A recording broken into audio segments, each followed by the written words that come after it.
इंद्रधनुष्य इंद्रधनुष्य इंद्रधनुष्य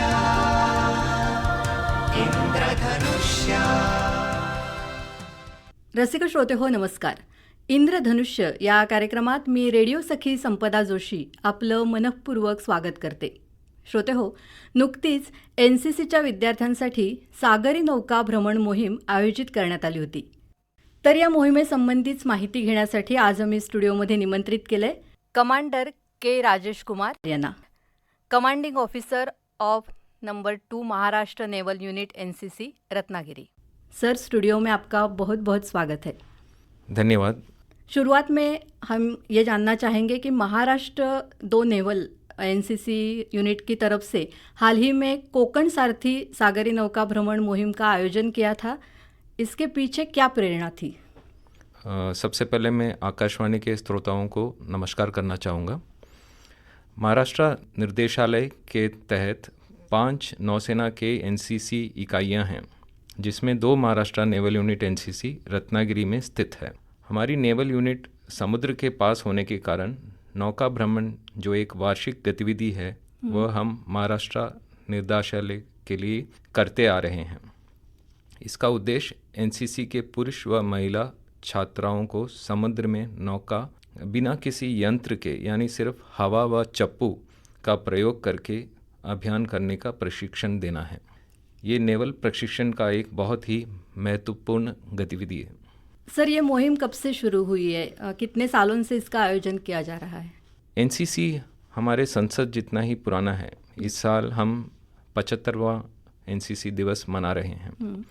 NCC के स्थापना के कुछ साल बाद ही नौसेना का प्रशिक्षण भी शुरू हो गया था.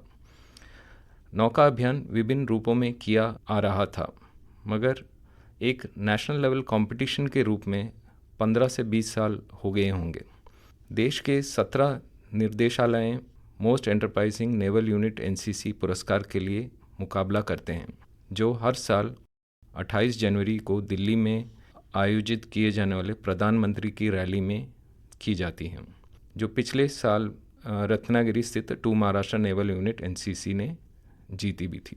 जी, इस साल की मुहिम का उद्देश्य क्या निश्चित किया गया था? इस साल की मुहिम का नाम कोंकण सारथी और उद्देश्य प्लास्टिक फ्री सीज रखा गया था. अच्छा. करीब करीब 10 से 12 मिलियन टन प्लास्टिक हर साल समंदर में पहुंचता है और उसमें 80% ज़मीन के पानी के स्रोतों से पहुंचता है और 20% समुद्र में ही धकेले हुए वस्तुएं हैं. ये हमारे समुद्र की जीव जंतुओं को बहुत ही हानि पहुंचाता है और हमारे समुद्र तट को भी मैला करता है, जो कि ना सिर्फ फिशिंग बल्कि टूरिज़्म को भी प्रभावित करता है. इसीलिए हमने हमारा नौका अभियान का उद्देश्य प्लास्टिक फ्री सीज रखा था. इसमें NCC के कैडेट्स सहभागी हुए थे, तो इनका कोई पहले सिलेक्शन हुआ था? जी बिल्कुल. इसके सिलेक्शन के लिए एक 8 दिवसीय कैंप का आयोजन रत्नागिरी में हुआ था. महाराष्ट्र के नेवल यूनिट के बाकी के 4 इकाइयों ने अपने चुनिंदे कैडेटों को भेजे थे और कुछ आर्मी व एयर विंग NCC कैडेट्स भी शामिल थे. कुल मिलाकर 120 कैडेट थे, जिसमें से हमें 60 कैडेट चुनने थे. इस साल की मुहिम में कौन कौन सहभागी हुए थे? मतलब कहाँ से छात्र आए थे? इस साल के मुहिम में 35 बॉय कैडेट्स और 25 गर्ल कैडेट्स थे, जो पूरे महाराष्ट्र से थे. जैसे कि आप जानते हैं कि ये 5 NCC यूनिट्स के थ्रू पूरा के पूरा महाराष्ट्र कवर होता है. तो मुंबई, पुणे, सिंधुदुर्ग, कोल्हापुर, सांगली, नासिक और अपने रत्नागिरी से भी शामिल थे. इसके अलावा आर्मी के और एयरफोर्स के 2 कैडेट भी थे. सर, यह सागरी नौका भ्रमण था, तो इस मुहिम में किस प्रकार की नौकाओं का समावेश किया था? सागरी नौका भ्रमण में 27 फीट की DK वेलर, डीप कील वेलर जिसको बोलते हैं, का इस्तेमाल हुआ था. ये बहुत ही अधिक नेवल प्रशिक्षण में इस्तेमाल होने वाली फाइबर व वुड का बना हुआ बोट है. भारतीय नौसेना अच्छी तादाद में इसका इस्तेमाल करता है. सर, ये सुनने में बहुत ही इंटरेस्टिंग लग रहा है और एज अ कॉमन पर्सन मेरे मन में बहुत सारे सवाल उमड़ रहे. इस नौका भ्रमण मुहिम के लिए आपने कौन सा रूट सिलेक्ट किया था? ये मुहिम कितने दिन तक चली और हर रोज कितना डिस्टेंस छात्र कवर कर रहे थे? हमने अगस्त के महीने में ही रिकनेसेंस किया था, जिसे रिक्की भी कहते हैं, हाँ। जिसमें सारे मुहिम के अनुकूल स्थानों का पठन किया था।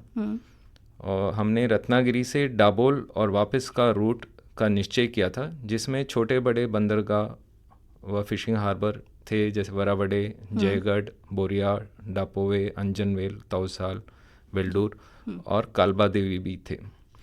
हमने पूरे 10 दिवस का मुहिम किया है और हर रोज़ हम 15 से 20 नॉटिकल माइल की दूरी पूरी करते थे।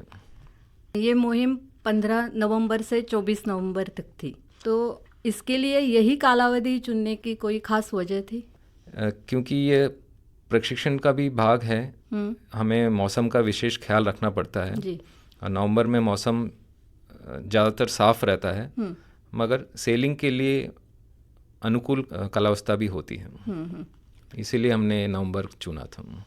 न्यू टेक्नोलॉजी की वजह से मौसम का पूर्वानुमान तो हम लगा सकते हैं, लेकिन अचानक मौसम खराब हो सकता है, बदल सकता है। इस मुहिम के दौरान ऐसी कोई परेशानी या दिक्कतों का सामना करना पड़ा? जी बिल्कुल। हमें पश्चिमी नौसेना पहले से ही मौसम की जानकारी देते आ रहे थे। इसके अलावा हर रोज़ हमें अपडेट्स भी भेजते थे। कोई खास परिवर्तन नहीं था, मगर 2 अवसर पर ज़मीन से आने वाली हवाओं का प्रवाह ज़्यादा होने के कारण नौकाएं बहुत हिल रही थी और कई कैडेट उल्टी कर रहे थे।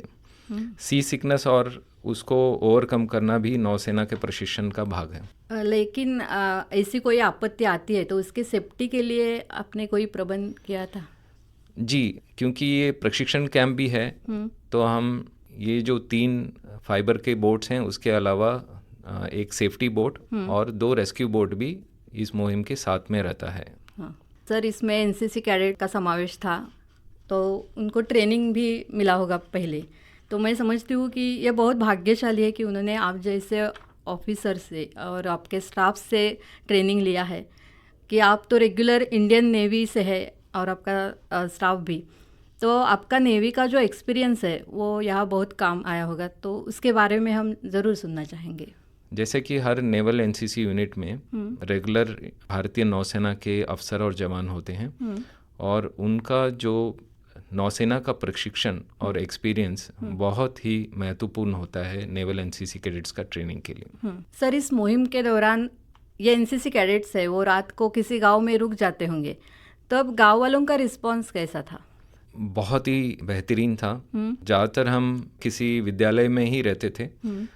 हम जहाँ भी गए, गांव के सरपंच व गांव के लोगों ने जेटी पे ही आकर हमें स्वागत किया था, और हमारे कैडेट्स ने भी हर गांव में या तो स्कूलों में या बाज़ारों में या कम्युनिटी हॉल में जाकर पथनाट्य, लेक्चर्स और रैलीज़ किए थे, और जो लोकल पॉपुलेशन है उसे बहुत ही अप्रिशिएट किया था। ज़्यादातर हमने प्लास्टिक फ्री सीज और जेंडर इक्वालिटी के ऊपर भरपूर कार्यक्रम किए थे। मतलब गांव वालों के प्रबोधन के लिए भी आपने वहाँ एक्टिविटीज़ रखी थी? जी, एनसीसी कैडेट्स के द्वारा। जी।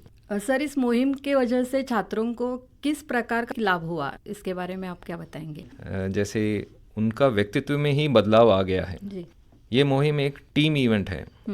हर एक व्यक्ति को साथ लेना अत्यंत आवश्यक है, नहीं तो ना सिर्फ पीछे हो जाओगे बल्कि परिपूर्ण भी नहीं कर सकते। इस कैंप में हर जगह के हर पहलू के विभिन्न शारीरिक प्रकृति वाले न सिर्फ बॉय गर्ल कैडेट्स भी थे, मगर एक ही उद्देश्य था, मंजिल की ओर पहुंचना। अपने प्रश्नों का शेयर करना, एक दूसरे को साथ ले चलना, ये एक कैंप का अनिवार्य अंग था। यही देश निर्माण का संकेत भी देता। सर, ये सुन के अच्छा लगा कि बॉयज़ के साथ यहाँ गर्ल्स भी थी। जब हम स्कूल में थे तब एनसीसी प्रोजेक्ट सिर्फ बॉयज़ के लिए था, लेकिन अभी ऐसा नहीं है, अब गर्ल्स भी इस प्रोजेक्ट में शामिल हो सकती है। ये बहुत अच्छा है। ये कहना बिल्कुल वजूद है इस संदर्भ में कि मेरा जो एक्सपीरियंस है, यहाँ के जो कैडेट्स हैं बहुत ही कॉम्पिटिटिव हैं, बहुत ही टैलेंटेड हैं, और इस मेनू कैंप में बॉयज़ और गर्ल्स, हमें कभी ऐसा नहीं लगा कि गर्ल्स वीकर हैं, जबकि पूरा का पूरा 10 दिन कोई भी बीमार नहीं पड़ा और पूरा का पूरा एक्सपीडिशन जैसे हमने प्लान किया था उसी प्रकार गया था। सर, इस मुहिम में जो एनसीसी कैडेट्स शामिल हुए थे उनमें से कोई एज अ करियर देखता है इस फील्ड को, उनको आप क्या मार्गदर्शन करेंगे? ये जो सी सेलिंग एक्सपीडिशन था जिसमें विंड को यूज़ करना, हवा को अपने कैनवास में या सेल में यूज़ करके जहाज को आगे बढ़ाना, ये एज ओल्ड प्रैक्टिस है और इसमें कोई मैकेनाइज्ड कुछ भी इक्विपमेंट्स नहीं होता है। तो ये एक बहुत बड़ा फील्ड है, ये एक स्टेपिंग स्टोन हो सकता है आगे के एडवेंचर एक्टिविटीज़ में बच्चों को पार्टिसिपेट करने के लिए। तो इसमें ना सिर्फ हमारे देश में, इंटरनेशनल लेवल में भी इसकी कॉम्पिटिशन्स होते हैं। उसके अलावा जो एनसीसी का ट्रेनिंग है, जब बच्चों को सी सर्टिफिकेट मिल जाता है तो उसमें हमारे आर्म फोर्सेस में ज्वाइन करने के लिए वैकेंसीज होते हैं। ऑफिसर कैडर में बिना रिटन एग्ज़ाम के डायरेक्ट एसएसबी में जा सकते हैं एंड अदर रैंक्स में वेटेज मिलता है, तो इन सब का फ़ायदा उठा सकते हैं। इसके अलावा जो डिसिप्लिन, जो मोटिवेशन, जो ट्रेनिंग एनसीसी कैडेट्स को मिला होता है, वो ना सिर्फ आर्म फोर्सेस में किसी भी क्षेत्र में जाएं उसका परिपूर्ण फ़ायदा होता है, इनफैक्ट इवन कॉर्पोरेट वर्ल्ड में भी जाओगे तो उसका 100% बेनिफिट होता है। मुहिम खत्म होने के बाद आपने छात्रों से फीडबैक तो लिया होगा, उसमें से कोई मेमोरेबल है जो हमारे श्रोताओं के साथ आप शेयर करना चाहेंगे? बहुत सारे फीडबैक्स थे, ज़्यादातर अच्छे थे, जिसमें कुछ मैं उल्लेख करूँगा। जैसे कैडेट्स जब डाबोल में रुके थे, लोकमान्य तिलक विद्यालय में रुके थे, तब दिन में सेलिंग और जो उसके रिलेटेड एक्टिविटीज़ होते थे तो उनको शाम को ही टाइम मिलता था, वक्त मिलता था। तो उस वक्त में उन्होंने पूरा का पूरा विद्यालय का जो दीवार है उसको वारली पेंटिंग से पेंट किया था। वो एक बहुत ही अच्छा एक्सपीरियंस था और उसमें पूरा कैडेट्स का ही रोल था। दूसरा, कैडेट्स को कालबा देवी के ग्राम पंचायत और अंगों ने उनके हाथ का बनाया हुआ मिठाइयाँ उनको दिए थे। वो एक बहुत ही अच्छा उनको फील हुआ था। तवसाल में भी जब हम गए थे तो उन सारे के सारे बच्चों को घर में लेके गए और उसी मिनट में उन्होंने चाय और नाश्ता, it was a totally अनप्रिपेयर्ड visit, तो वो एक बहुत अच्छा एक्सपीरियंस था कैडेट्स को। और सेलिंग के वक्त में कैडेट्स ने बहुत सारे डॉल्फिन्स और सी ईगल्स देखे थे। इनफैक्ट दे हैव मेंशन जो कि डॉल्फिन्स कुछ मस्ती भी कर रहे थे पानी में, तो ये सब बहुत ही मेमोरेबल है, कभी भूलने ना वाली इंस्टेंसेस हैं। एयर कैडेट्स का भी बहुत ही अच्छा फीडबैक था, तो उनको भी कभी ना मिलने वाला ये सौभाग्य था, कह रहे थे। सर, ये जो मुहिम थी कोकण सारथी, उसमें पूरे महाराष्ट्र के एनसीसी कैडेट्स शामिल हुए थे, लेकिन रत्नागिरी स्थित जो आपका कार्यालय है उसकी रचना कैसी है? मैं पूरे देश के एनसीसी स्ट्रक्चर को ही बता के मैं अपना रत्नागिरी का हमारा ऑफिस का स्ट्रक्चर बताऊंगा। हमारे पूरे देश का जो एनसीसी है 17 निर्देशालय के तहत है, जिसमें महाराष्ट्र के अंतर्गत 5 ग्रुप्स हैं और कोल्हापुर इनमें से एक ग्रुप है, जिसके अंडर में 2 महाराष्ट्र नेवल यूनिट एनसीसी आता है। तो हमारे अंडर में 3 डिस्ट्रिक्ट है, कोल्हापुर, रत्नागिरी एंड सिंधुदुर्ग, जिसके छात्र छात्राओं का ट्रेनिंग मुझे कवर करना होता है। रूटीन ट्रेनिंग के अलावा मुझे हमारे एनसीसी कैडेट्स को तैयार करना होता है नेशनल लेवल कैंप्स के लिए, जैसे कि नौसैनिक कैंप जो एक नेशनल लेवल कंपटीशन है, जैसे कि मेनू कैंप है, वैसे ही रिपब्लिक डे कैंप। तो इसमें अगस्त सितंबर से ही शुरू हो जाता है उनकी तैयारी के लिए। और इस साल पुणे ग्रुप जो है रिपब्लिक डे कैंप के लिए तैयारी कर रही है और हमारे छात्र छात्राएं सब वहाँ गए हुए हैं। ये रिपब्लिक डे कैंप 1 महीने का कैंप होता है, जिसमें दिल्ली में होता है और 26 जनवरी के परेड में भी हिस्सा लेते हैं।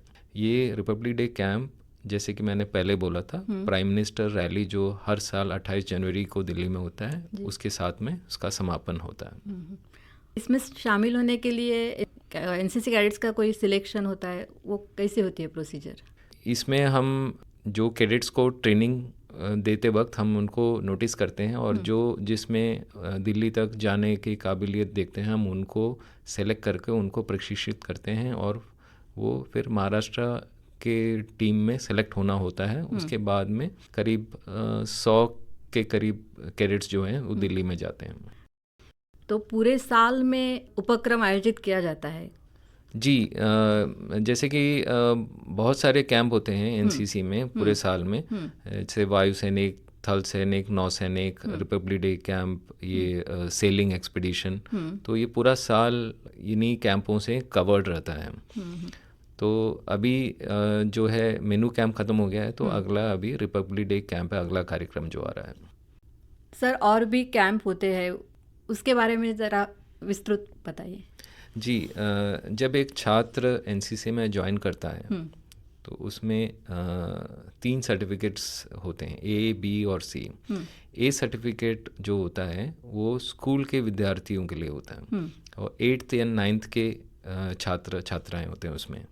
और जो बी सर्टिफिकेट और सी सर्टिफिकेट कॉलेज के स्टूडेंट्स के लिए होता है। पहले वर्ष में कोई भी कैडेट्स का कैंप नहीं होता है, उनको हम ट्रेनिंग के लिए यूज़ करते हैं। उनके इंस्टीट्यूशंस में जाके हम उनको ट्रेन करते हैं। सेकेंड ईयर में ही जाके उनको कैंप अटेंड करना होता है और कोई भी सर्टिफिकेट लेने के लिए एक कैंप अवश्य करना होता है। तो हर एनसीसी कैडेट को एक कैंप 100% करना होता है। तो जो बी सर्टिफिकेट के लिए कॉलेज के सेकेंड ईयर में कैंप अटेंड करना पड़ता है और उसके अलावा सी सर्टिफिकेट के लिए जो कॉलेज के तीसरे साल में उनको अटेंड करना पड़ता है। तो इसको CATC बोलते हैं, कंबाइंड एनुअल ट्रेनिंग कैंप। इसके अलावा देश में बहुत सारे एडवेंचर कैंप्स होते हैं, ट्रैकिंग के कैंप्स होते हैं, लीडरशिप के लिए कैंप्स किए जाते हैं, एकेडमी के अटैचमेंट कैंप्स होते हैं, भारतीय नौसेना के या फिर वायुसेना के या आर्मी के जो ऑफिसर्स का ट्रेनिंग एकेडमी होते हैं वहाँ भी कैंप किया जाता है कि इन कैडेट्स को उसका भी एक्सपोजर मिले जो उन्हें फ्यूचर में arm forces as a career option लेने के लिए हेल्प करेंगे। जी सर, अभी आपने जो बताया अलग अलग कैंप होते हैं, तो उनका कालावधि कितना होता है और दिनचर्या कैसी रहती है उनमें? हर एक कैंप का अलग अलग कालावधि होता है। जो एनुअल ट्रेनिंग कैंप्स होते हैं वो 8 दिवस के होते हैं और इसके अलावा जो लीडरशिप कैंप्स होते हैं वो 10 दिवसीय होते हैं। और जैसे कि पहले हमने डिस्कस किया था, मेनू सेलिंग कैंप जो था वो 10 दिवसीय था। जो एकेडमी अटैचमेंट कैंप्स हैं वो 12 दिवस के होते हैं और जो रिपब्लिक डे कैंप होता है वो 1 महीने का होता है। और इसके अलावा इनका दिनचर्या में कैंप का रूटीन शुरू में सुबह 5 बजे मॉर्निंग पीटी से स्टार्ट होता है। उसके बाद में breakfast followed by parade training. उसके बाद में academic that is service subject जो थ्योरी होता है। उसके बाद में प्रैक्टिकल। फिर आफ्टरनून में कोई भी मोटिवेशनल लेक्चर्स या फिर कोई भी सब्जेक्ट का स्पेशलिस्ट जो हैं वो आके उनको उसके बारे में ज्ञान देते हैं, जैसे कि साइबर सिक्योरिटी वाले या डिज़ास्टर मैनेजमेंट वाले, ऐसे कार्यक्रम होता है। और 4 बजे स्पोर्ट्स होता है, इवनिंग स्पोर्ट्स। उसके बाद में 6:30 बजे जो डिनर है and followed by cultural programme and then by 9:30 बजे तक उनको सोने की अनुमति होती है। ये एक पूरा दिन का कार्यक्रम रहता है और पूरा का पूरा जो कैंप ड्यूरेशन एंगेज रहते हैं बच्चे, उनको बिल्कुल सोचने का भी समय नहीं मिलता है और बहुत ही महत्वपूर्ण होता है, वो उनका लाइफस्टाइल ही चेंज कर देता है। सर, इस सागरी मुहिम के बारे में हमारे श्रोताओं को आपने बड़ी अच्छी जानकारी दी और हमें लगता है कि इसमें से कोई छात्र आगे जाकर अपने देश के डिफेंस सर्विस में भी शामिल हो सकते हैं। तो ये मुहिम इन छात्रों की जीवन सफ़र में बहुत बड़ा पड़ाव साबित हो सकता है। आप यहाँ आए, आपका बहुमूल्य समय दिया, इसलिए आकाशवाणी की तरफ से और हमारे श्रोताओं की तरफ से आपको बहुत बहुत धन्यवाद। धन्यवाद। जय हिंद। श्रोते हो, आता आपण बातचीत करणार आहोत या मोहिमेमध्ये या कॅम्पमध्ये जे NCC कॅडेट्स सहभागी झाले होते त्यातल्या काही कॅडेट्सशी आपण आता बातचीत करणार आहोत प्रातिनिधिक स्वरूपामध्ये. ही बातचीत आम्ही त्यांच्याशी फोनवरून केलेली आहे. सुरुवातीला आपण तिथला अनुभव ऐकूया समृद्धी सपकाळ यांच्याकडून. नमस्कार. समृद्धी, कोकण सारथी म्हणजे जी सागरी नौकाभ्रमण मोहीम होती आयोजित केलेली, त्यामध्ये तुम्ही सहभागी झाला होतात. तर त्याबद्दलचा तुमचा जो काही अनुभव आहे तर तो आमच्या श्रोत्यांशी शेअर करा ना. हो, नक्कीच करेल. आमचं जे हा मेनू कॅम्प होता त्याच्यामध्ये खूप काही शिकायला मिळालं आम्हाला. आणि आमचा हा कॅम्प होण्याच्या आधी एक प्री मेनू कॅम्प झालता, ज्याच्यामध्ये आम्हाला समुद्रात येणाऱ्या अडथळ्यांना कसं सामोरं जायचं, कशा पद्धतीनं फेस करायचं हे सगळं आम्हाला शिकवण्यात आलं होतं. त्यामुळं आम्हाला समुद्रात गेल्यानंतर जास्त भीती अशी वाटलीच नाही कधी. माझा असा एक्सपिरियन्स आहे की मला असं कधी वाटलं नव्हतं की मी समुद्रात जाऊन बोट पुलिंग वगैरे करेल, पण ते मला करायला मिळालं ते फक्त मेनू कॅम्प मुळे. आणि आम्ही असं सेलिंग वगैरे कधी पाहिलं नव्हतं, जे मी तिथं ऍक्च्युअल मध्ये करत होते समुद्रात. त्यामुळे खूप छान वाटायचं.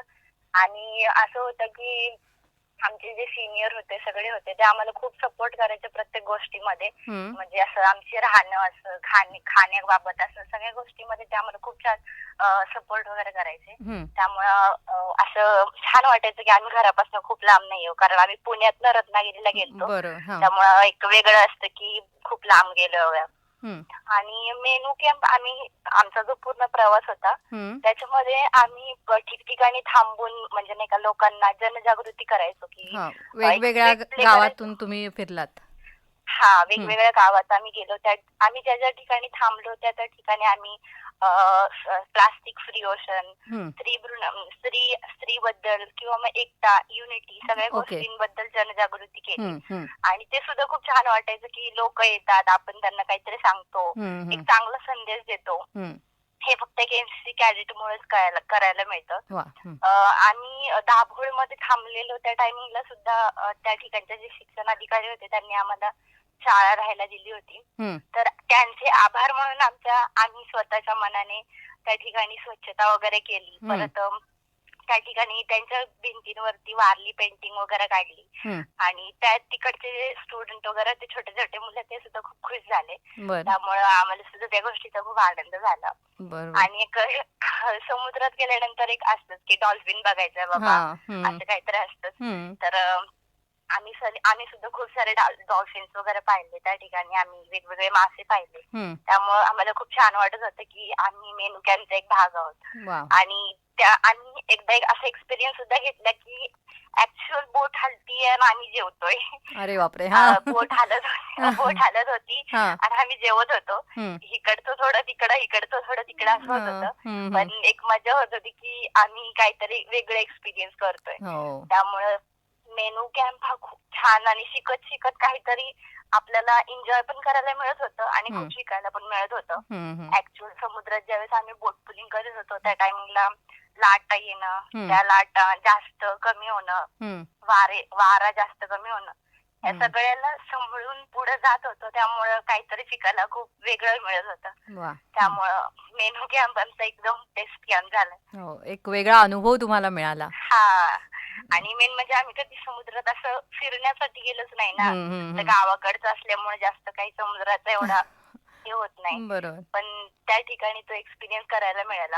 आमचे जे सीओ सर होते ते सगळे सुद्धा आम्हाला अगदी त्यांच्या मुलासारखं जपायचे. त्यामुळे खूप छान वाटतं. हो, खूप मस्त वाटलं तुमचा हा सगळा एक्सपिरियन्स ऐकून.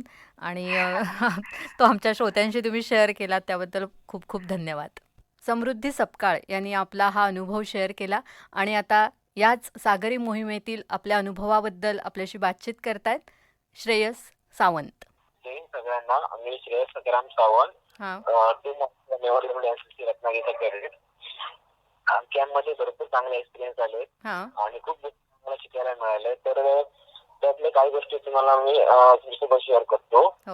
तर आम्हाला तिथे एक 545 ला आम्हाला मस्टर व्हायचं असतं. तर 5 मस्टर व्हायचं असतं तर सगळी आपलं जे रुटीन असतं त्यामध्ये करावं लागतं. तर काही म्हणजे अक्षरशः 3 वाजता उठून रुटीन करायचे, कारण नंतर त्यांना वेळ मिळत नव्हता. तर वेळेचा कसा उपयोग करायचा, टाइम वेळेवर कसं पोहोचायचं, डिसिप्लिन कसं राहायचं, तर ते कॅम्प मध्ये शिकवली पहिली गोष्ट. आणि दुसरी गोष्ट म्हणजे आमचं डेली एक्सपिरेशन होतं, म्हणजे प्रत्येक 2-3 दिवसांनी 2-3 दिवसांनी आम्हाला जागा आमची शिफ्ट केली जायची. तर एका नवीन माणसाला दर 2 दिवसांनी शिफ्ट होणं जरा प्रॉब्लेम येतो, दर 2 दिवसांनी प्रत्येक वेळी. दिवसभर परत जागा चेंज होते. तर तिथे आम्ही ती ऍडजस्टमेंट जी असते, क्वालिटी, म्हणजे कुठे टफ कंडिशन मध्ये सर्व्हाइव्ह करणं, तर ती गोष्ट शिकतो. आणि दुसरी अजून एक गोष्ट म्हणजे आता सिनियर जे असतात ते त्यामध्ये आपल्यासोबत एकदम फ्रीली बोलतात, पण आपण आपली लिमिट असते ती नाही विसरायची, की त्यांच्यासोबत आपल्यासोबत ते किती फ्रीली बोलले तरी आपली म्हणून एक लिमिट असते, त्याच्या पुढे आपण जायचं नाही. तरी आपण सिनियरला रिस्पेक्ट कशी करावी हे शिकलो. आणि मी श्रेयस सावंत असं म्हणजे कॅम्प सिनियर होतो.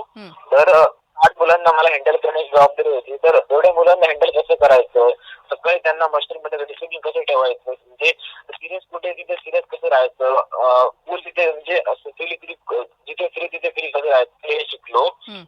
आणि अजून सगळ्यात महत्वाची गोष्ट म्हणजे बोट पुलिंग आणि रिगिंग, हा जो म्हणजे कॅम्पचा मेन हेतू होता बोट पुलिंग करण्याचा, ते त्यातलं आम्ही बरेच म्हणजे चांगलं नॉलेज मिळालं आम्हाला या कॅम्पमुळे. याच्या अगोदर आम्ही बोट पुलिंग आणि रिगिंग असं केलं नव्हतं, कन्सेप्ट माहितीच नव्हते आम्हाला. तर त्या कॅम्पमुळे आम्हाला तो ऑपॉर्च्युनिटी भेटली की हे सगळं शिकून घ्यायचं. आणि अजून एक दुसरी गोष्ट म्हणजे टीम वर्क जो काय असतो, म्हणजे एक बोट एका माणसाने चालत, जो टीमने एक बोट पुल करायची असते, तर टीम वर्क काय असतो शिकलो.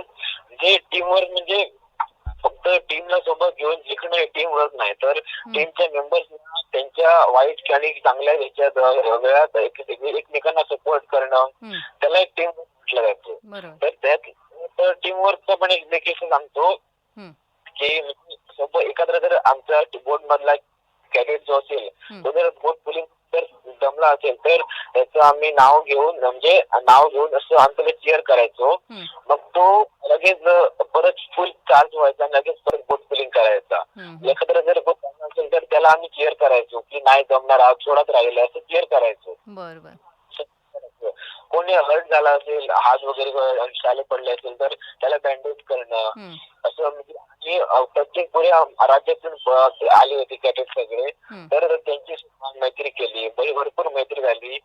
आणि अजून आठवतात खूप. आणि अजून एक म्हणजे या अगोदर मी भरपूर कॅम्प केले, नॅशनल कॅम्प पण. तर त्यातला मला वाटतं की हा माझा सगळ्यात म्हणजे असं कधी विसरू शकत नाही अशी आठवण आहे कॅम्प सगळ्यात चांगला होता. हा कॅम्प तुम्हाला खूप काही शिकवून गेला, खूप काही देऊन गेला असं म्हणायला हरकत नाही. तुम्ही आमच्या श्रोत्यांशी तुमचा हा अनुभव, एक्सपिरियन्स तिथला सगळा शेअर केलात, त्याबद्दल खूप खूप धन्यवाद. श्रोते हो, आजच्या आपल्या इंद्रधनुष्य या कार्यक्रमातून मी रेडिओ सखी संपदा जोशी आपला निरोप घेते. नमस्कार.